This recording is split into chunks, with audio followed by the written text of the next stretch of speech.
I'm James Elden. And I'm Abby Relic. And this is... Most Compatible? Question mark.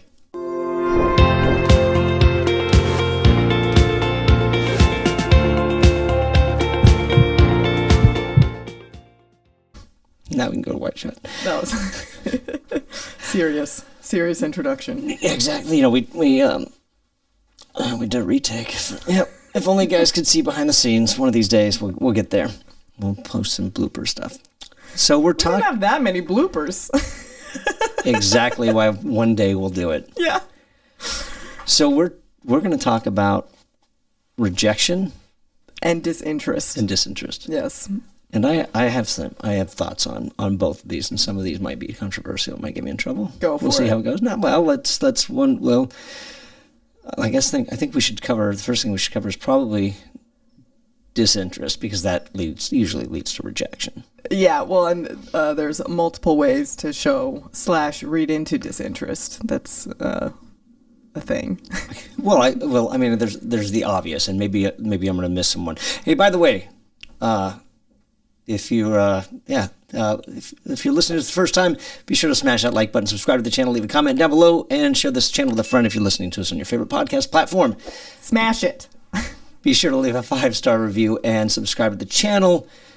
And if you have any opinions about what we're going to talk today, you can email us at mostcompatiblepodcast@gmail.com or leave a comment down below. Yes. Okay, all that set aside, yes, there are multiple things, and maybe I'm going to miss one. So I'm going to say that you got ghosting. That's going to be your obvious. And I don't... Is it, though? Is ghosting always the way to show disinterest? Like, I don't understand. Or rejection? That is... No, not... Well, yeah. I mean, ghosting's a form of rejection. It is a form of rejection, but... Yeah, go on. When I say ghosting, I'm referring to if we're going through the app aspect. I'm talking mostly... Like, I'm just going to ghost on the conversation. Right. If you're like chatting with someone, you haven't met them yet, then you just, yeah. Okay. Well, that would be the most common form of disinterest there. I would say short answers maybe, but I mean, I don't know. I don't know if that necessarily is disinterest, because you just maybe not just reply. I don't know. I would interpret that as, it depends on the person, but I would interpret that as disinterest because you're not, or like not asking questions. Like no banter, like you can have banter with short answers. That's a thing. I would agree with that. Yeah, and then I think there's some kind of rapport there as well. But when I say short, I don't mean short answers. I'm like just like, how you doing? Good. Like lack of context or response. Yeah. Okay. Just really just general without specifics, Yeah. Okay, I understand. So, but that's on the apps, I mean, in person it gets a little bit different. Disinterest is going to be lots of cell phone, checking your cell phones, not making eye contact. Yeah. Distracted.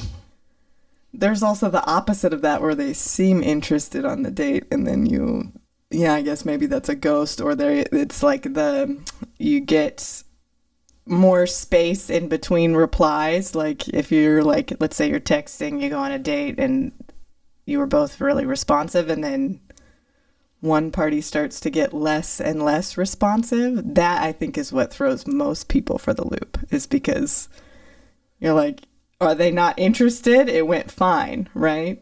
Sure. Yeah, I would say so. And then like, I guess if the conversation stops within 3 or 4 sentences, 3 or 4 exchanges, and then it's all of a sudden, okay, I guess on the texting, yeah, and even in person as well. It's just like, all right, I guess moving on to a new subject. But to me that's like, I guess it could be like there could be nerves, but most of the time, like when someone just. The conversation doesn't flow, it's obvious that there's no interest. Yes, but I mean, there's no compatibility, I guess would be a better word. I don't know. Well, I think if you're trying to most compatible, I think if you're trying to force a conversation, then there's probably a lack of interest. Yeah. ooh, this is deep. Because what if you're trying and you're just not really interested and you don't even know it? Ouch. Well, there's that too, but I mean, there's also the people that, they're putting themselves out there, but maybe they just don't know how to have a conversation. Some people don't. It's true. And they can be a very sweet person, and they're just to the point and matter of fact, and they don't know, they're not. I don't know if it's a social cue, but they don't know how to keep it going. Right. Yeah, and these are like personal. What about?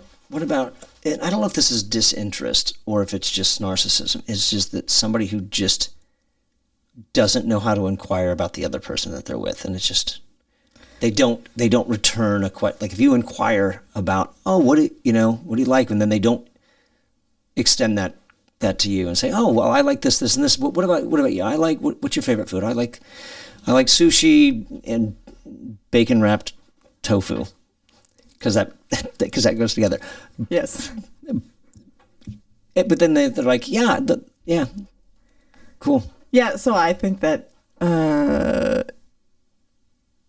don't know. I think that's more narcissism, maybe, but sometimes I think it's like, and this is with a girl-guy situation, I think the guy is trying to show his interest in the girl by getting to know, because I've had dates where it's like they don't really want to talk that much about themselves. They want to know about me.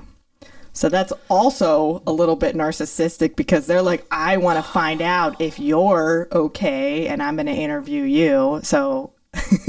Oh, see, I don't know. I'm not quite sure I agree with that. That's okay. I wouldn't call that narcissism. I would call it interest because it's not. Could be. I would say that I am not making it about me. I'm more interested in you. Right. And if you ask things about me, then I hope you would extend that. Totally. But if you don't, and I'm constantly, I'll use barraging you with, questions. But again, you're trying to get to know the other person. Yeah. Right. I'm not typically. I'm not. I'm also not looking at it like, am I interested in this person? I want to know about them. Right. I don't think I'm coming from a place, and again, this is me, so I can't say that if it was somebody else, their intentions are different, because I'm not doing it to see if I like you. Right. Because your answers aren't whether or not I think we're going to match or have chemistry. Your answers are me getting to know you and your interests. Yeah. Well, I think it could go either way. I think it depends. Again, it's very personal. It depends on the person that you're talking to. But that's more like, that's more interest. Now we're talking about interest, which is good. Well, sure. But again, not extending that to me is a form of disinterest. I think that's, I would agree with that. Yeah. Do you have any experience, or do you have any stories in your dating life that it's just like, wow, that was just, if there was an extreme way to show disinterest, this was it? I can't think of anything. Oh, I do. Let's hear it. Well, one time this guy, he picked me up at a gas station. I didn't go out with him on a date after the gas station, but he got my number at a gas station. And okay, I thought when you guys were going to, hey, look, I'm going to come pick you up. I need you to be at the USA on the corner of Magnolia and Cahuenga. But that's exactly where he picked me up. That's where he got my number. Right. So exactly. Okay. And he kind of laid it out. He was like, by the way, I don't like fingernail polish that's kind of worn off. So either wear no fingernail polish or wear done up fingernail polish. And I was like, okay. Oh my God. So apparently my toenail polish was like kind of worn off. And he like looked at my foot when I got in the car and he was like, what did I tell you? And I was like, oh my God, are you kidding me? Yes, it gets worse. Then he took me to a bar. he basically got out of the car. Well, he parked it first, got out of the car and just started walking across the street, like just left me. I was like, I should have turned around and left then. I was young. And then when we got to the bar, he would ask me a question, but then when I would answer, he would start to like look around, and then he was kind of like talking to the bartender, who was a female, and I'd be like, okay. And then yeah, me just finished the date, was like, can you take me home? He took me home, and then he like pointed to his lips, like, give me a kiss. I was just like, I gotta go, bye. So that was like, it was very weird, but that was the most disinterested on a date that I've ever, most disinterest on a date that I've ever felt from the opposite party. But where was your interest in him? Oh, he was very attractive. And I was like 25. And I was like, how old was he? I don't even know. I have no idea how old he was. Oh my God. Yeah, that was, and it was like, I had just moved to LA, and I was like, I don't know. I was like, I don't want to do these, you know, plenty of fish things. I was like, I'll meet people at the gas station. What is your worst disinterest story? Email us at mostcompatiblepodcast@gmail.com. How about you? You got a good one? Thank you for extending your interest. Of course. I don't think I really do. I suppose there was one, and it's not terrible. It's God bless you. Thank you for being forward about it. Just like date, and you know, had a lovely time for what it was worth, and she got in the Uber, and then I think she got home and was like, "Hey, look, had a good time, but I'm just not feeling it." Yeah. So that's nothing major. That's to me, that's the proper way to do it, because because it sucks. You feel like the rejection thing, but it is like, it's the nicest thing to do to the other person if you're not feeling it. Just be like, I'm not feeling this. 100%. I wish I was that good of a person. Oh, you don't do that? No, I think we usually just kind of I think we know where it's at, and then and then it just kind of goes. It just stops. That's interesting. I guess I've had that happen a couple of times, where it's just like nobody reaches back out, it just goes away. There was somebody that I had actually kind of picked up at my place of business. We won't talk about where that is, but like, we don't know. I don't think they do. It's not at the center.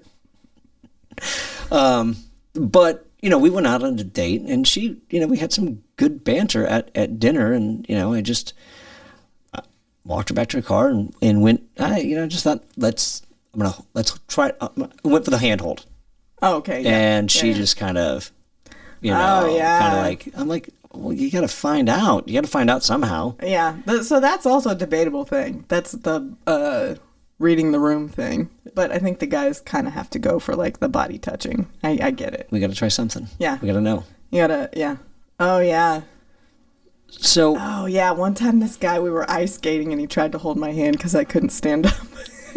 Get away from me. Let go. I don't need your help. He tried to hold my hand and was like, I don't know. I think we were talking about how like you should have no pressure on the first date to like make it romantic. And he then tried to hold my hand, and I took it away, and I was like, you just did exactly the opposite of what we were talking about. But again, kudos to him. It didn't get more awkward after that. He like held it together, but I was like, what are you doing? But again, you said, what was the intention behind the hand holding? Was it because you couldn't stand up straight, or was it because I'm going to take advantage of making of this romantic situation? He was trying to take advantage of the romantic situation, because it wasn't like grabbing my arm trying to hold me up. He was like, he like slipped his hand in, and I was like, what are you doing? I was just telling you how you just have to let the chemistry happen, and you just tried to make it happen. Tried to make me get feelings. Tried to make me get feelings. Because that's what really, that's not the same for everyone. But dudes, it's like, They're either seeing if it's okay to touch you or they're trying to make you get feelings. Is that what it is? Yeah. Is that our ploy? That's what I think. Am I wrong? It's not a bad thing. I'm just saying. If we want to try to make you get feelings, we're just going to give you Love Potion number 9. What's that? It's a song from the 60s. Oh, okay. Whether or not the product is out there and it works, I couldn't tell you. I thought you were referring to Mambo number 9. That's from the 90s. That's Mambo number 5. Oh, sorry. I'm not sorry. I do that stuff all the time. So I've never had an extreme sense or initiation of disinterest in that regard. Oh, I got another good one. But this one was confusing. This was before, it was like, this was back in Seattle. It was like, oh yeah, I gave this guy my number at Barnes & Noble, and he texted me or called me or whatever. We went out on a date, and then after the date, he Facebook messaged me and was like, hey, you seem like good people, but like, I'm getting over an ex, or like, basically a nice way of saying like, I wasn't really feeling it. And then he was like, but he was like in a band and he had a show, and he was like, but you can still come to my show that we talked about if you want to. He was like being nice. But that was confusing. I went to the show and it was super awkward. Because he told me I could. So did he just blow you off and ignore you the whole time? You could tell it was really awkward. And I brought my friend with me. So that was like, oh, and she was a girl. It was my roommate. So I was like, maybe you should come here for support. So that was like, to me, that's a very passive way to show disinterest. Like, it's like making an excuse instead of, and it could have been true, but it was still, he did not want me at the show. But, it's a public show, right? So, like, I could have just shown up on my own accord, but. Sure, but he extended it, so I have to, I give him I props went, for that. yeah. Yeah. I went, and then the whole time I was like, I should not be here, but I'm here. I mean, did he engage at all during the show, or was it was just he like, came to say oh, hi? Hey, it was like that. It was like, oh. oh, hey, like after it was done, glad you came, and then he kind of like wandered away, and I was like, yep. But that stuff gives you like tough skin, you know. It's sure. I don't know. I mean, but I guess that's a form of rejection. It is. It's a form of, like, he rejected me, but he tried to do it in a nice way, but it wasn't clear, but he did it in a nice way. Like, he was being nice to me. Like, he was not like, he was basically like, it's not you, it's me. But we all know what. Now, see, I've been reeling over this recently about because it's not you that it's me. Because it is. It's I'm the one who's not interested. Right. That's not because you're not a good person. It's not because you're not attracted. That's on me. Right. You know, and maybe that's even relationships. You have that same thing. Hey, look, I can't do this anymore. It's not you, it's me. Right.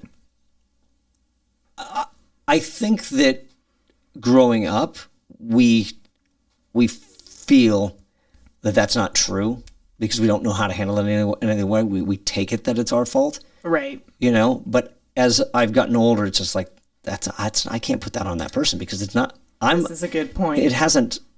You didn't do anything wrong. Right. Whatever happened, I lost disinterest or I'm not interested, and that's not on you. Or it's like it's not a good fit, right? So it's basically if you're not interested in someone, it means that in some capacity it's not a good fit, at least on one end. So then it's not a good fit. Why would you want to be with someone that doesn't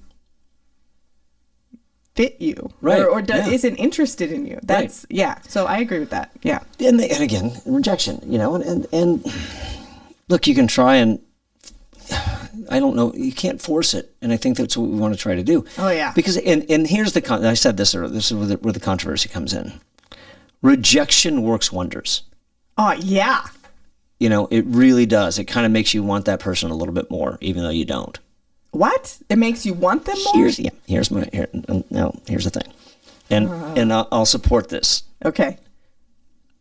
I can't tell you how many relationships that I've been in in the past, when I was much more immature, that I did not have the courage or guts to end.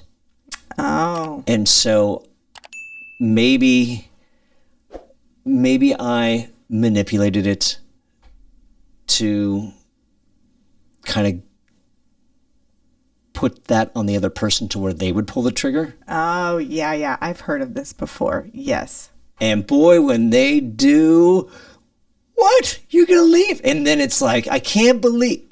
Yeah. Oh. I can't believe you're doing this. I can't believe. So you're already not interested or losing interest, and so you're trying to make it so they're not interested, and then when they're like, hey, I'm not interested. I'm moving on. Like, this isn't working. Exactly. 100%. And so it's... Holy shit. That's, yeah. And it's like, no, I was wrong. I do want this. I'm like, no, you don't. It's because they just showed you that they like themselves a lot. They like themselves enough to be like, I'm not doing this. No, they should. And they should. That's what, yeah. So, again, rejection works wonders. And so, and here's another a controversial thing I'm going to say. And I'm not saying you have to play games. Don't play games. Playing games it's wrong to kind of, that was playing games. I'm not saying that you shouldn't play the game. There's a game that's being played. Yes. And if you really like somebody, then sometimes pulling back a little bit 100% makes them want you a little bit more. Yes. And again, it goes back to that rejection works wonders. Oh. Yeah, so I have a friend and he wrote a book about this. It's like if you have, if it's a battery, right? One person's positive, one person's negative. Not as in like optimistic and pessimistic, but just one side, the other side. Right. So you're not always supposed to be coming towards each other. You're supposed to go in and then pull back and go in and pull back. So even in a relationship, there's little bits of rejection. Like, no, I can't do that. You pull back and then it makes you pull back in a little bit. I can explain this better in another episode, but I know what you're saying. We'll definitely expand on that. But yeah, I think that's what it is. And so, again, and I'm not advocating that you go and, if you're seeing somebody and you want to prove a point or you want to make them want you even more, that's playing games. What I'm saying is like you got to play the game, especially early on. It's like as much as I want to always reach out and text and talk every day, give it some space. You got to. There's a balance. And if you can burn it out by being always there. Always there and available. Yes. Because you have to go do your own thing. When you get into a relationship, you're supposed to still be doing your own things. You're not supposed to be together all the time. You can what? be. I have not seen that goes great. But, it's... and also this is my view of what an ideal relationship would be. Yeah. Okay. How do you feel when you are rejected? Like, how do you go about recovering from that? I've gotten a lot better about it. I used to lash out. Okay. Because that happens too. I would lash out and I would go for the guilt. And I would try to go for the guilt trip. Yeah. But here's the thing that I realized about that when it comes to rejection and that reaction to rejection is that you're already confirming the decision that they've already made. Because you lashing out and trying to make them feel guilty is only going to I am so glad I made this decision because you've just made me realize that I've made the right one. And that's not the way it works. And I'm just like, if that's the way it is, it's like, yeah, you know what, it sucks. I'm like, yeah, okay, I respect your decision, and okay. Yeah. That's... and there's been times where it's like, okay, all right, there's nothing I can say. I'm not going to fight you to try to stay. You shouldn't. But I can tell you right now how many times that when I've gone ahead and say, all right, that all of a sudden they come back. They're like, oh, okay. Yeah. Maybe sometimes people like to see how the other person handles rejection.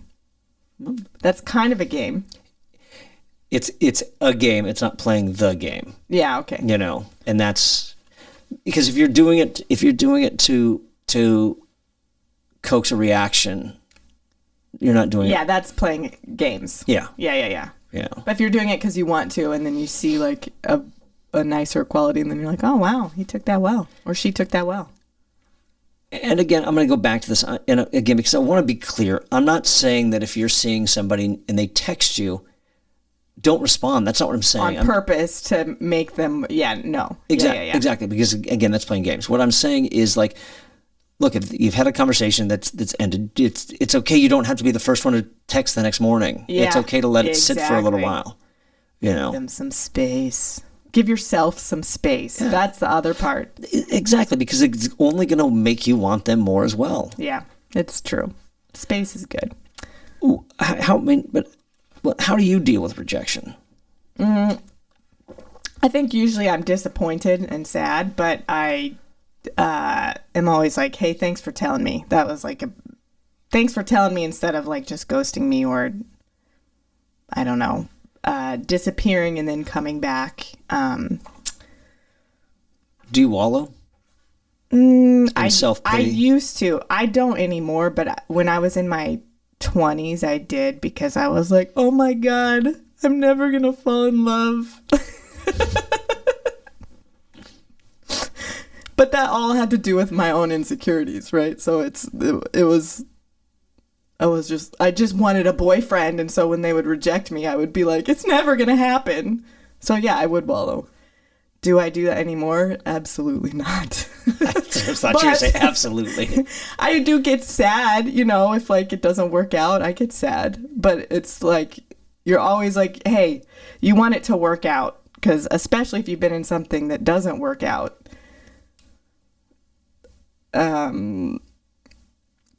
that like there's life after breakups. So it just Some gets better. So.